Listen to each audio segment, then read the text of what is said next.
It's time for the best coverage of the top stories in sports. The Sports Wrap with Jason Page starts now. Welcome to this Tuesday edition of the show. Lots to do over the next 60 minutes, including a conversation with Dennis Bernstein of SiriusXM NHL Radio and thefourthperiod.com. Find out what's going on in the NHL postseason. How about them Dallas Stars? Thoughts of their demise may have been greatly exaggerated. We'll talk about that with him. Also, be joined by Mary Kay Cabot coming up in about 10 minutes. Get some thoughts with her on the Browns draft, the decision to punt on Travis Hunter, the decision to draft Shedeur Sanders, all of that coming up with the great Mary Kay Cabot of the Plain Dealer and Cleveland.com. But we start things out in the NBA, and Sam Yarnell is here. Look, before these playoffs started, I said this about both of these teams, and it has come to pass in both series, that the Rockets and Pistons, the biggest thing working against them was you don't know what you don't know. And in the case of the Pistons, while they do have some veteran presence on that team that has certainly helped, against the Knicks, you still have a bunch of guys that have never been in the postseason. And you don't know what you don't know. And in the case of the Rockets, we saw it again here, in this series where you can make the argument the Rockets and Warriors are pretty damn even, on the court when you talk about talent. You feel good about the Rockets when you talk about coaching with Ime Udoka, although Steve Kerr is obviously no slouch. But ultimately, experience matters. And we're finding that out in this postseason, Sam, where yet again, the Rockets down the stretch last night, and man alive, can you make some free? Were they 12 of 21 from the free throw line in a game where you lose by 3? Jimmy Butler's making all of his free throws on a night where you shut down Stephen Curry. Podziemski goes off and has a big night, and the Warriors just find a way to take a 3-1 series lead. Both they and the Knicks have these 3-1 series leads, and it just goes to show how much experience matters. Yeah, and I promise we're not going to give any amount of time to the Cavs and Heat on the show today because that shouldn't have even been a playoff series, and the Heat shouldn't have even been in the playoffs. Thanks, Adam Silver, for making that great thing called the play-in, because a week of good basketball is definitely worth 2 weeks of horrible basketball. Not. Here's the thing with this. I completely agree with you, Jason, when it comes to the Houston Rockets in this situation. Last night, and you hit the nail on the head there at the end, free throws killed this team, and free throws in a visitor's building, in a tense atmosphere, in a playoff atmosphere, around a group of fans that have been to the playoffs about a bazillion times before. Yeah, that is where you're going to make your money in the playoffs. You are exactly right. That is what is going to set this Rockets team apart from being a championship contender. And quite frankly, if they're doing this in the first round against Golden State, if you have any ticket on Houston to win the West, just cash out of it right now. Whatever the number is, $7. Just cash out of it right now. Take something back from the book. This game last night was wild. And to your point about experience, I found myself right after the game ended, and they were doing media with Draymond on the court, I believe. I think it was Allie LaForce doing the interview on the sidelines with Draymond Green. And I thought to myself, and he was holding his kid, and I thought to myself, man, look at all the gray in Draymond Green's beard. Like, that gray is nothing but the stress of being in the playoffs and being a championship contender every year. Think back to the 2016 Warriors and how young Draymond Green looked. And now, just 9 years later, the guy looks about 25 years older. That's what playing in the playoffs will do to you, folks, it's every single year. But it'll also make you a lot better than a team led by Jalen Green and Alperen Şengün, who have combined for less than the amount of time that we've seen since the 2016 Warriors in the NBA. This series is just as good as lost for me for the Houston Rockets, and it's because of exactly that, Jason. And there's one more thing we got to talk about, and it's Jalen Green. Jalen Green. Look, games 1 and 4 of this series, he simply did not show up. And when you talk about, when you do the postmortem on this Rocket season, which is fast approaching here, Cancun, here we come. 25 minutes, 3 of 8, 8 points, not even on the floor in some of the key moments of this game, where Ime Udoka just basically couldn't have him out there. I was listening to the Rockets radio broadcast coming home last night, and this was the Rockets home announcers saying he didn't even look like he belonged on the floor. He was non-competitive in those 25 minutes. And that is something that has to be very alarming for this team, because a lot of people like to think, he's sort of that linchpin guy. He could be sort of that guy that, takes this team to the next level at some point. And when you watch this postseason, I just don't see it. I do think, though, that, as much as, that it really is bad for the Rockets organization, they have found, at least against the Warriors, something that is incredibly successful in running that too big set, because they'll just throw Steven Adams in there and make Şengün run the 4, or Steven Adams run the 4 for that matter, and bump everyone back 1.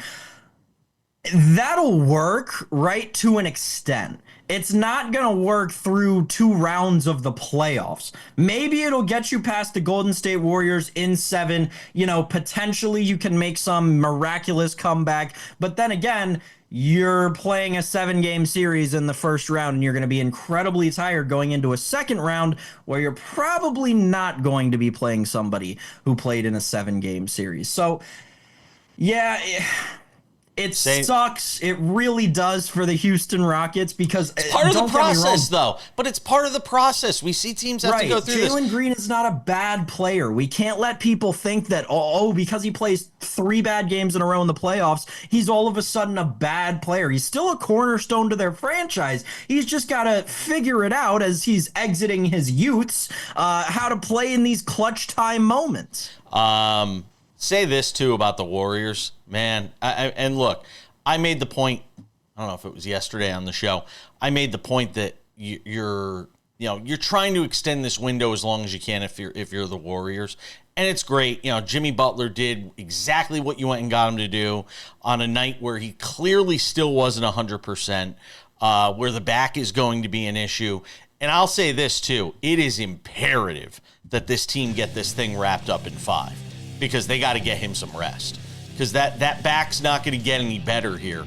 Playing through the next couple weeks, assuming the Warriors are playing for the next couple of weeks, they've got to get him some rest if they're to make any deep run in this postseason. All right, move away from the NBA. Mary Kay Cabot is coming up on the other side. Thoughts with her on the Browns draft, Shedeur Sanders, and more next.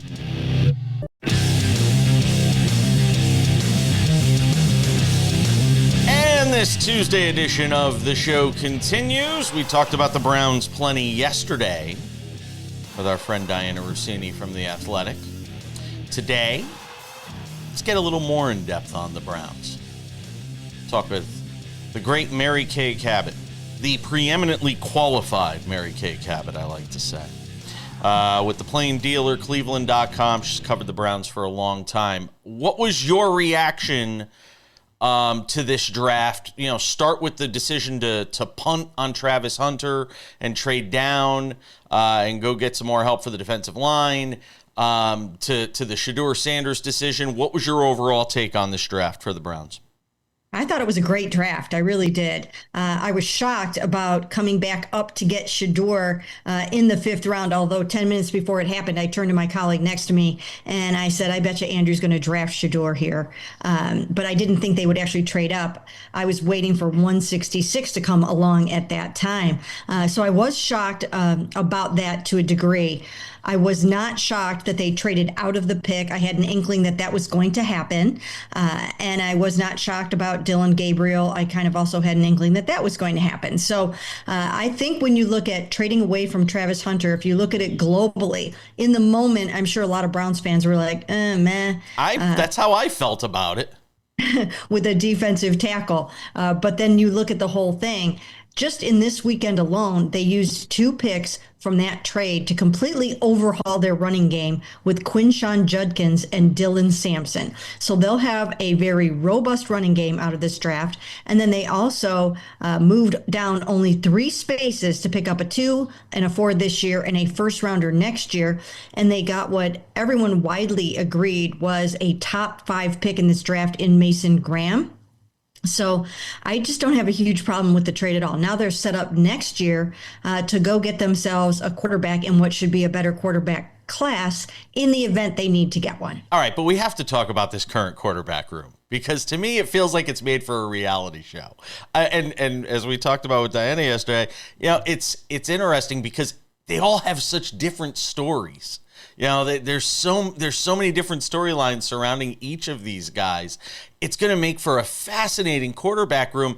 Do you get the sense that it's truly a wide open competition, or is this Joe Flacco's team until he gives them reason not to believe it is? No, I've never believed it was Joe Flacco's team. I've been saying all along that if the season started tomorrow, it would be Kenny Pickett. Wow. They brought Kenny Pickett in here to compete for that starting job, and he was one of the first moves they made, if not the first move they made, when the league opened for business in March. So they went after him right away. They identified him as someone that they felt was that next quarterback who could get into a new system, get into a new environment, and perhaps do better than he did in his previous stop, and that being mostly the Steelers, not just his 1 year with the Eagles. So I think they have high hopes for Kenny Pickett. They're excited about what he brings to the table. And then you look at, yes, it's going to be very interesting, and I think it would make a great reality show. And then you bring in Joe Flacco, who is the absolute slam dunk, hands down fan favorite. He went 4-1 here in 2023, took them to the playoffs. So that's going to be very interesting to see how that plays out. And then again, they liked Dylan Gabriel better than they liked Shedeur Sanders. So he's got to be up there somewhere in the mix. And then you've got Shedeur, who is going to have to come in here and really prove himself. Not to mention, Deshaun Watson is still in the building, hanging around, rehabbing his re-torn Achilles. So it's quite the quarterback room. And I do think that it would make a phenomenal reality show throughout the offseason. It's going to be hard just to get these guys enough time on the field. If you think about having this many quarterbacks and guys that, are expected to play, it's going to be hard just to get these guys enough time out there to try and figure out which one is the best. Well, the Browns always go into training camp with 4 quarterbacks. So this is no different than that. But the difference is a quarterback competition. Usually you know who's getting the bulk of the first team reps. So that is the whole key. They always have 4 arms, 4 camp arms, 4 guys out there vying and trying to do what they can do. So that's nothing new. It's just that now you've got to get 1 or 2 of them really seriously ready to start the season as fast as possible. And I'll tell you, I have seen that the May practices, the OTAs, it really does start there in this offseason program if you want to get up to speed in a hurry. What does all of this mean for Nick Chubb? I wrote a little bit about this yesterday. Since they did overhaul the running game with Quinshawn Judkins and Dylan Sampson, right now, in this very moment, there is not a place for Nick Chubb on this football team.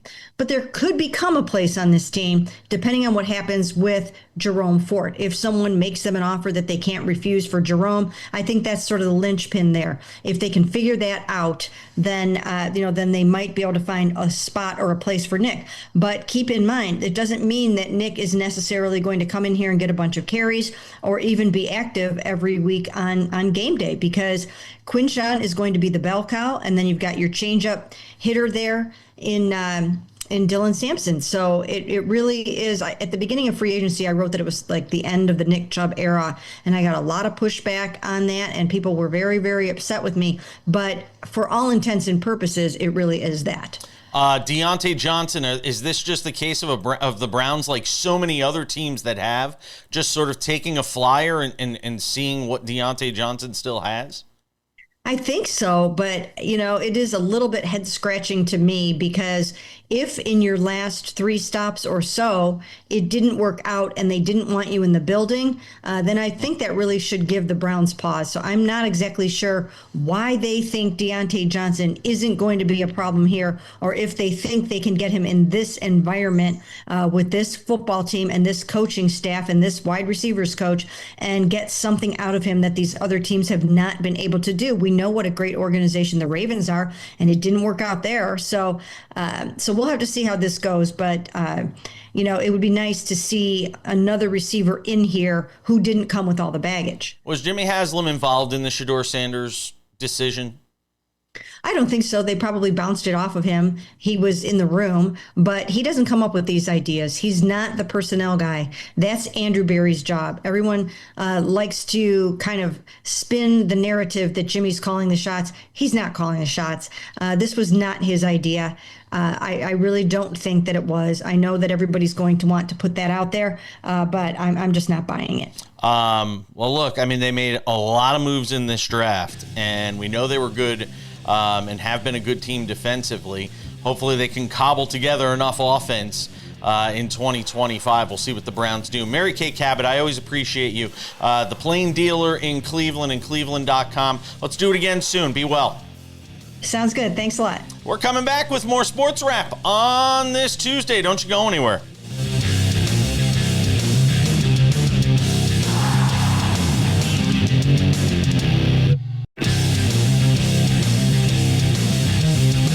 Welcome back to the show. Let's talk NHL playoffs with Dennis Bernstein of SiriusXM NHL Radio.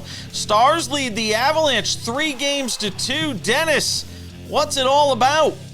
Look, if they had Miro Heiskanen, I might have picked them to win. Who's their best defenseman who's out with a knee injury.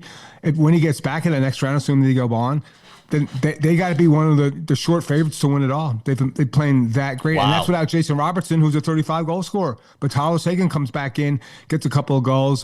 This is a deep, dangerous team who's well coached and has a great general manager, Jim Nell.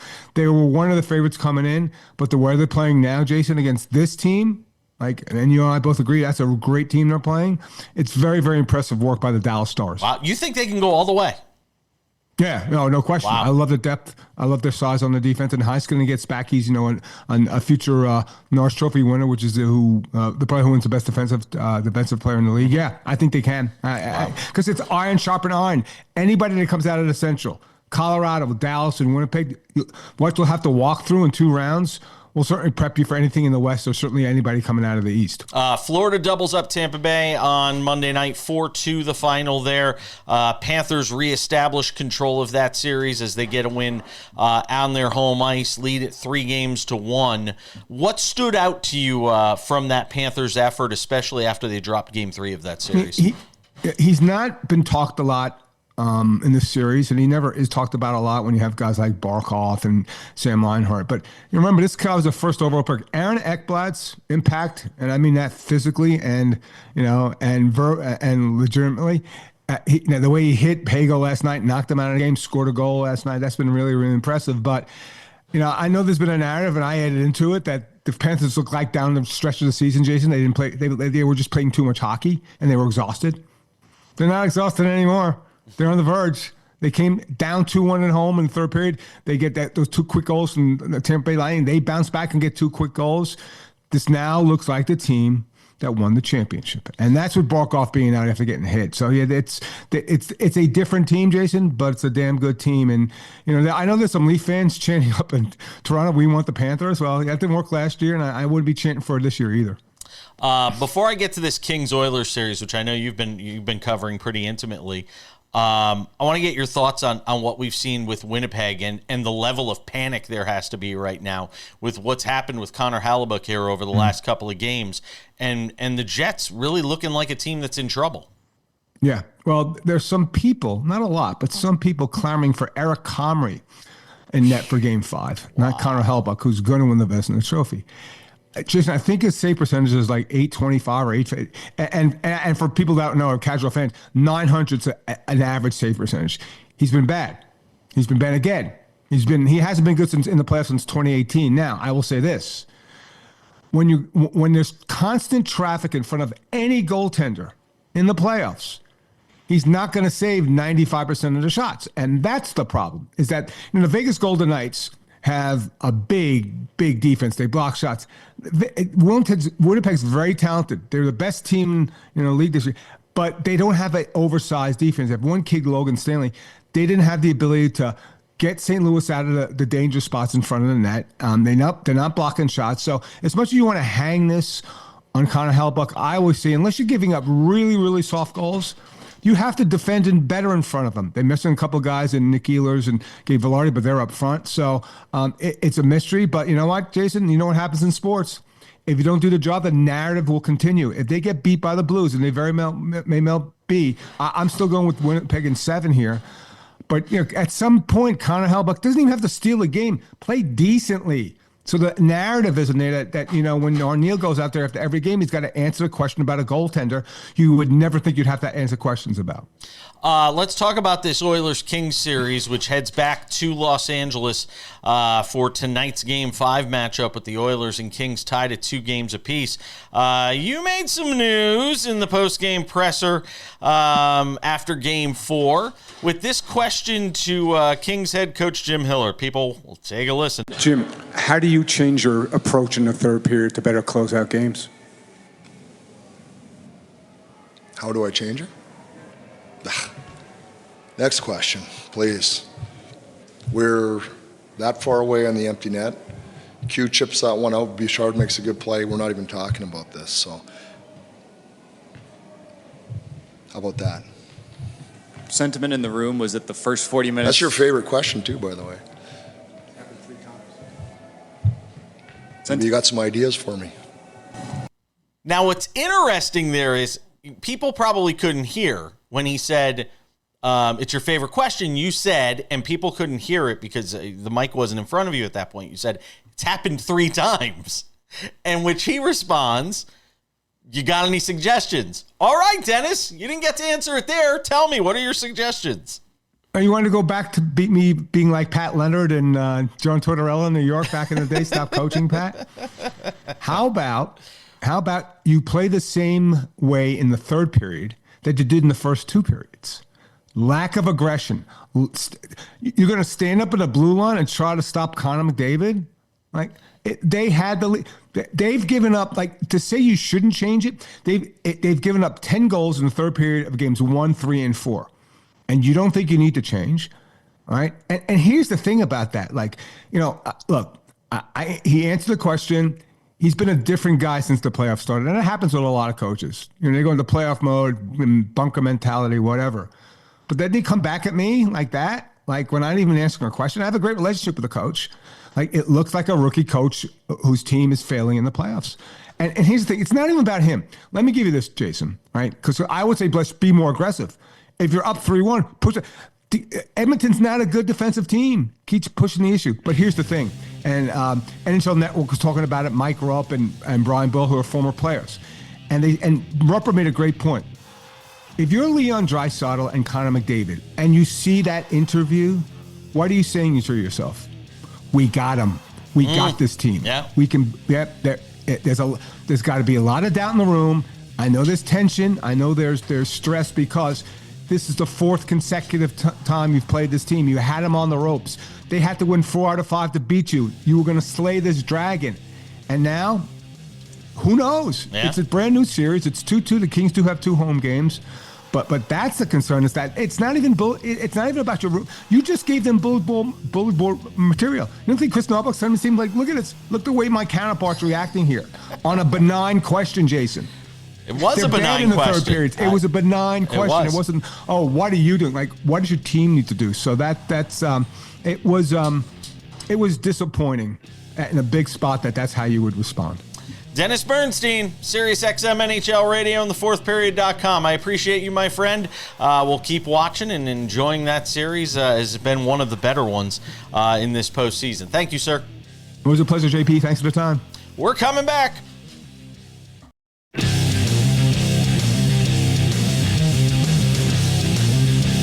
All right, let's take it to segment 4.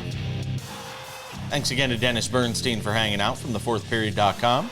SiriusXM NHL Radio. There's a lot going on around the NFL. Draft, post-draft. The questions on Aaron Rodgers continue to swirl.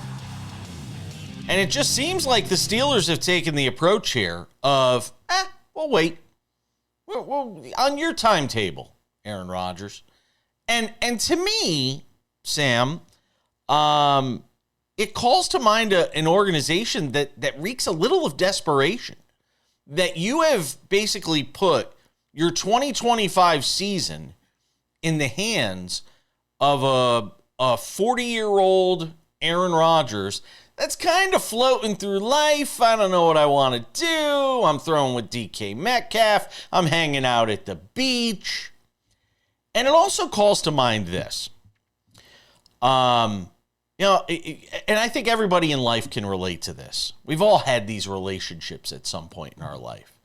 You're a man dating a woman dating a man, whatever it may be. And you get into a relationship. And the first few months and few years are amazing. And then marriage, kids, life starts to take its toll. And the relationship starts to sort of hit a hamster wheel. It's got its certain things, you know. Monday nights we get together and have dinner with the family. And Tuesday nights it's pot roast. And Wednesday nights it's sandwich night. And Thursday night. And every week is the same. And every Friday night you go out to that diner. And it's great. And week after week, it just settles into sort of a rhythm and a path and a habit. And it feels like the Steelers, to me, have become that stale relationship where there's no excitement, where, it's good. It's okay. You know, somebody asks you, how's your marriage? How's things going at home? You're like, it's all right. You know, I can't complain. That's sort of what the Steelers have become. They are the NFL's equivalent of that monotonous sort of day-to-day relationship that has no exciting. It doesn't have any excitement. Maybe you go on a vacation once a year. It's great. That's what the Pittsburgh Steelers as an organization have become. You know, as a fan, you could expect they're going to make the playoffs. You know, as a fan, they're going to win some games during the regular season.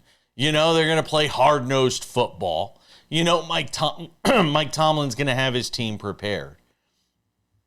But that's sort of what it's been for a number of years. And you get the sense that unless something drastic changes, and that means Mike Tomlin going, it means having to suck for a few years while you figure it out, because that's what most franchises have to go through, that it's just going to be that monotonous, boring relationship. The NFL's version of that is what the Steelers are right now, Sam. Yeah, football purgatory is the term that I've, started to use for the Pittsburgh Steelers, much like basketball purgatory, where the Washington Wizards, for a completely different reason, were for many years in the NBA. That's hell. Here's the thing. The Pittsburgh Steelers is a franchise that since 2020 has not won more than 10 games and has not won less than 9 games. Isn't that amazing? That is not a winning recipe in the NFL in 2025. It's just not.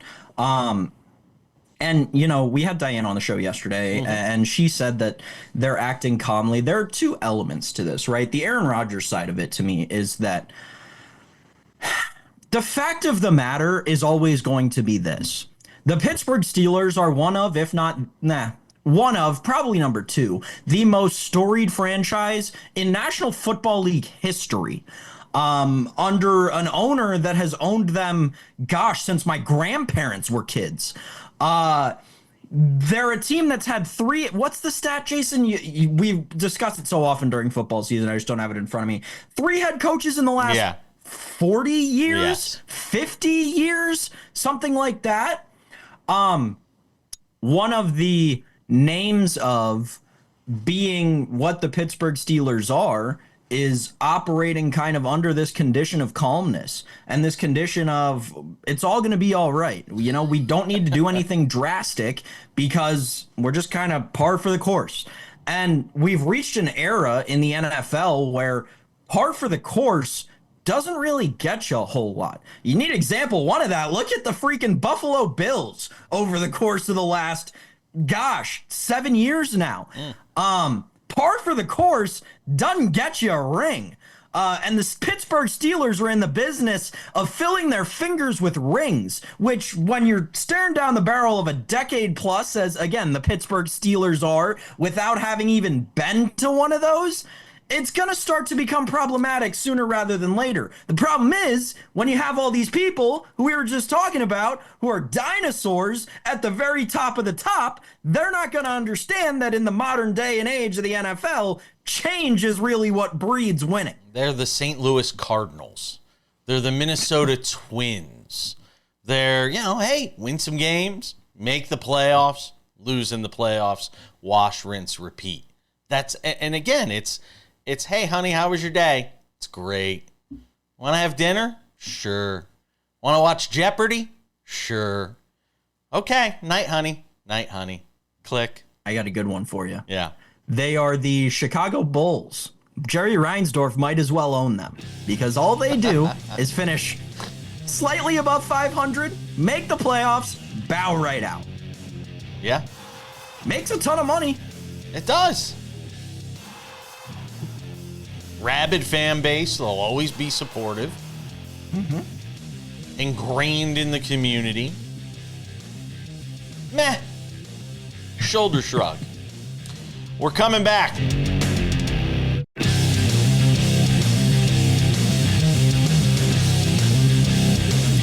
Odds and Ends wraps it up in 10 minutes. Let's talk some baseball. Here on this Tuesday edition of the show. Brandon Nimmo. What'd they say? He was the 5th Major League Baseball player to have 9 RBIs after the 5th inning. I think if I saw the stat correctly, Sam.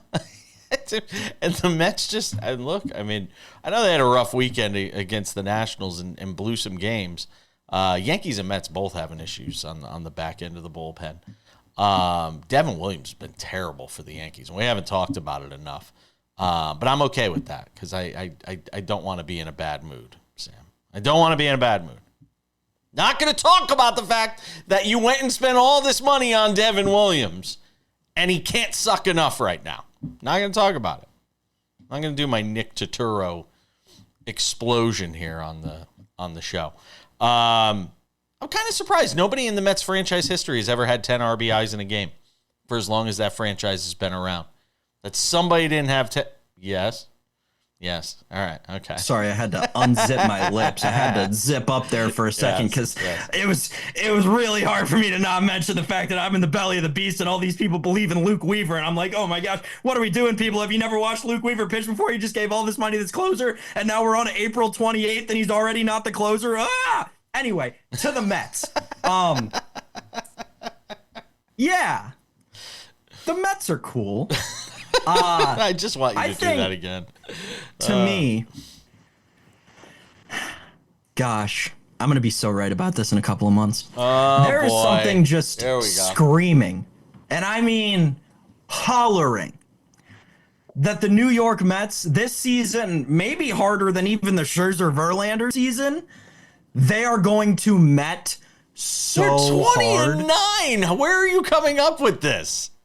Look at their external metrics. Francisco Lindor is one of the streakiest hitters in Major League Baseball. Nobody in New York is happy with Juan Soto, and it's hilarious. As a Nationals fan, I'm just like sitting here eating my popcorn while these Yankee fans are chirping these Met fans, and these Met fans are clearly mad about it because Juan Soto is not producing the way a 780 whatever million dollar player should be. He's hitting 257, not 157. It isn't that bad yet. His WRC plus is 120. He's like 20% better. Or I'm sorry, his OPS plus. He's 20% better than a league average hitter. He's above average, which is great. But Met fans, I'll tell you, they are up in arms that the guy's not pacing with Aaron Judge right now. Again, hilarious. I'm just sitting here eating my popcorn, watching it all fall apart because, my gosh, I can see it coming from a mile away. Folks, what do we talk about so often in baseball? Sustainability. What is the reason that the Mets have reached this crazy record that Jason mentioned, 20-9? Because their pitching has been the best in Major League Baseball. What was the big narrative with the Mets coming into the season? They've got every bat, but they're going to have to win games 9-8 because they have no pitching. I got news for you. That's going to catch up to them. And when it does, it's going to come really quick. Sam's really excited about the prospect of the Mets just imploding. You might have to wait a while. Man, it's like you might have to wait a while though, and here's the reason why. You mentioned that pitching. That buys you time to get bats right. The fact that they're 20-9 and Soto isn't really doing anything big yet for this team is, and look, we keep talking about it. Pete Alonso's having a phenomenal season. He is still, and as much as you want to talk about what Soto isn't doing, he's still helping the guys around him get better pitches. And, you know, as long as he's healthy and in the lineup, even if he's hitting 250 right now, you know at some point he's going to heat up. You know at some point he's going to get comfortable in his new environment there with the Mets, and he's going to be fine. And you know, your pitching sort of sustains you right now. But I want to move away from the Mets for a second because there is other news from baseball, and it's something we have chronicled here on this show, and that is the looming decision for Rob Manfred to rule on this lifetime ban for Pete Rose, and whether or not that gets lifted now that he has passed away, which would open the door then for Pete Rose to be potentially voted into the Baseball Hall of Fame. Now, the fact that Rob Manfred, I mean, there are so many things we can go after Rob Manfred for, but the fact that Rob Manfred said on Monday at a meeting with the Associated Press that he and Donald Trump have discussed several issues surrounding baseball, Cuba, Venezuela, players coming from those countries, but that Pete Rose is part of that conversation. Look, I'm not going to get like hyper political here, even though I could. What the hell does Donald Trump have to do with the idea of whether or not Pete Rose someday gets into the Hall of Fame? I don't understand. You're the commissioner of Major League Baseball. You're the grand poobah. You're the one that sits at the top of the heap. Make a decision. Decide what you're going to do. This is dragged on long enough. What is Rob Manfred doing, Sam Yarnell? Why is Donald Trump involved in it? You know, if you want to make the argument of Donald Trump helping live in the PGA Tour because of Donald Trump's, you know, sort of immersion into the world of golf, okay, I can deal with that. But on baseball? Really? I just don't get it. Yeah, I don't either. I think that there are a lot of different ways we could take this between the political sports realm that have seemed to have crashed over the course of the last 2 days. I don't really know what's going on because last time I checked in on that whole situation, it was shut up and dribble. So I just don't really understand the kind of dichotomy that we've got going on here. Is it shut up and dribble, or is it you're going to now decide who goes in the Hall of Fame? I'm confused. And at some point, we're going to get a decision from Rob Manfred. I'm torn on it, to be honest. I don't like the idea of him going in posthumously. I thought he should have gone in while he was alive. We'll see how it plays out. Watch this space.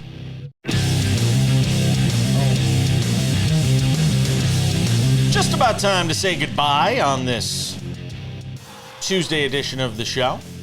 Wednesday means Kurt Heelan, pro basketball talk at NBCSports.com. We'll have him on the show tomorrow. Delve some more into this NBA postseason. By the way, Heat culture. You know when culture starts to suck? When your team sucks. And that's sort of where we are with the Miami Heat. I want to ask Kurt Heelan about that tomorrow because they looked low. I mean, my God. They'd lose by 53? 58? I don't know. Whatever it was. It was awful. So much so that we barely discussed it in the opening segment of the show. All right, couple of reminders. Sports Wrap with Jason Page, the podcast version of the show, available on all your favorite podcasting platforms, including Spotify, Apple Podcasts, YouTube Podcasts, iHeartRadio, TuneIn, Odyssey, Amazon, anywhere you get a podcast. And if you go on Amazon to listen to the podcast, you will not see a listing that says the show costs this much because of tariffs. I promise you that. Also, I want to tell you about the Sports Wrap with Jason Page YouTube channel. It is fantastic. Everything you love about this show. The show itself is on there. We have Sports Wrap shorts. Yesterday, Damian Lillard. You found out from the Bucks that he was lost for the season with a torn Achilles. Boom! We had a Sports Wrap short on our YouTube channel. Every time news breaks, make sure to check out our Sports Wrap with Jason Page YouTube channel. Updated news there 24/7. Without any further delay, ladies and gentlemen, it's time for some odds and ends. Odds and ends, a new contract for George Kittle. Diana Rossini vindicated because she had talked about this for a while. 4 years, $76.4 million for George Kittle. And I have to say this, Sam. And look, we see this all the time in sports. It feels to me like you're paying for past production and not future earnings when you give George Kittle this kind of contract. Yeah, it's the common baseball contract. Yes. You get paid for what you've done, not what you're going to do. I actually, full transparency, had a busy morning, and then in that break where doing my prep for the show, and then in that break where we just had, I was busy looking up how many people have been removed from the commissioner's ineligible list, and there are some crazy stories. When we go back to the Pete Rose thing, inevitably in a couple of weeks, because that's about how frequently you and I seem to talk about that on this show, I got some interesting facts for you, because I've been looking into that list, and wow. To the Kittle thing, I haven't had time to look at the salary cap table for the San Francisco 49ers, but you're coming up on having to pay Brock Purdy. You're giving you're giving George Kittle all this money. Gonna have to do something with Christian McCaffrey. Debo obviously already gone, so you got that off the books, but you're still going to have to worry about paying a wide receiver sooner rather than later.